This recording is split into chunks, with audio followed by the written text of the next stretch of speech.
in your special, which I was going to get into, which is insane. And I don't know how you got away with this. Amazing Racist. Amazing Racist. Oh, yeah. Dog, I watched that when I was a kid growing up. Right? It's a 14-year-old boy's dream. Bro, me and my friends were dying of laughter in school watching this. We're like, this is crazy. And I'm from Arizona. My friends, all of them were Hispanic, and they were dying. Nobody found it like racist. It's so funny that everyone gets upset on other people's behalf, and they're like, what? Oh, we were all having a good time. I grew up in cultures where all of us who just got off the boat, all of our jokes were racist. Yeah, me too. Like, it's a way to include people through their differences, to celebrate the differences by mocking them. You put Mexicans in a truck, and then you took them to a deportation. To an INS? Yeah. How did you get away with this? And also, did any of your friends say, hey, man, you're never going to get casted in anything ever? Before the internet, it was for like a DVD, and then it got ripped to YouTube out of context and stuff. And, so it wasn't supposed to be based on a reality? The pitch was they found in some studio a box of videotapes, and in the videotapes was somebody put together the worst pitches for shows that they've ever heard. Every time they got a super terrible one,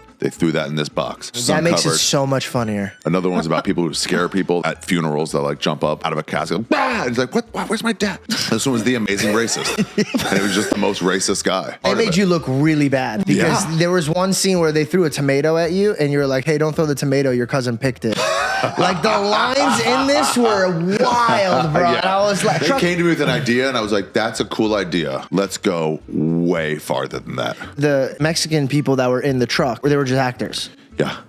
I knew it. Yeah. You threw oranges at the man that sold you oranges. Yeah. Dude, I tried to teach my son how to like be a man. And I was like, we'll buy oranges from him. And then we like drove around the corner and then we just like threw it. And then like little clues that I'm joking, like go back to Africa. Yeah. To Mexico. That's so funny. Some people ask me like, do you regret that? Because you've gotten in so much trouble. I've had shows canceled over it. Some DJ will find it in Charlotte and be like, what is this? This is terrible. And it's like, you're taking the wrong stance. You should just say it's great.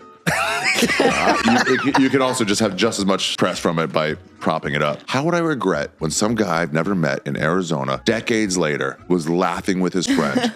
I'm a comedian. I got laughs from a guy in Arizona 20 years after I did it. No, that's a win. I think the ones that take it seriously are the ones that want division. I think the ones that are like, yo, this is racist. Like, I've never heard a man deal with a racist joke and like, those are my people. Like, I've never... Like, it's racial.